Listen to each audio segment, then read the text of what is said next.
IRANG ASINA MARAM OIRAGA MAYUM MAKEI LEIJADRABA SINGI temporary housing SHANABA Lupa Crore Chamaga Nifu Manga Kaithokhrabasu Houjik Phaoba SHABA Loishindana Leiriba Asi Karigino HAINA MPCC President MLA KEISHAM MEGHACHANDRA LEINGAK HANGLAKLI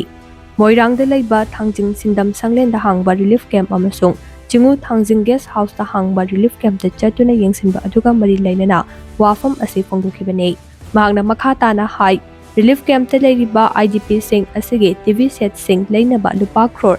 Mariga Makai Kaithokhrabasu TV set Suna Fangba Leitre Masi Athubada Fanghanaba Honabiyo Chahi Ani Helaklaba IRANG Asida IDP Sing na Leiriba Fibam ase yamna awabagi masakne IDP Sing asina hairakpada ana ayek yarakpa matamda yamna khudongchadaba thengnai Chayol amada relief camp singda Dr. Laktuna yengsinba aside normal oina matam anaba adu khaktuna yengduna leiba male gynecologist amadi aruba anaba yauba matamda government hospital rims amadi jenims ta yamna thuna lemna layingba yanaba thorang paikhatpa chungkade relief camp ta leiriba IDP sing asige maru oiba che chang lengakta online ni khuthangda submit tawnaba hairakpa matamda khudongchadaba thengnariba ase koknaba computer set leinaba Lupa Crore taraga mathoi kaithokhrabasu ngasi fawba relief camp singda fangdan leire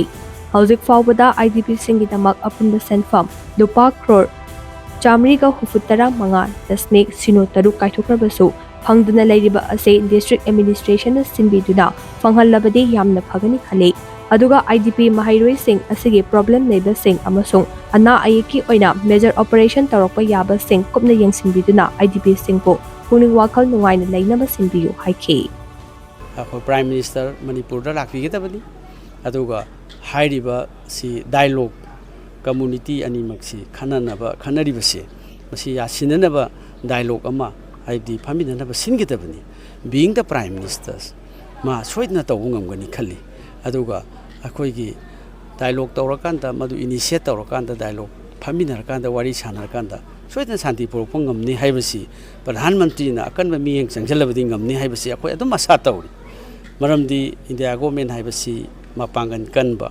amasung tawbada ngamba India manungsidati haiptare ngambanina mahakna initiate tawrabadi hapta amadasu tha amadasu IRANG gi loisan mangamni ni khalleba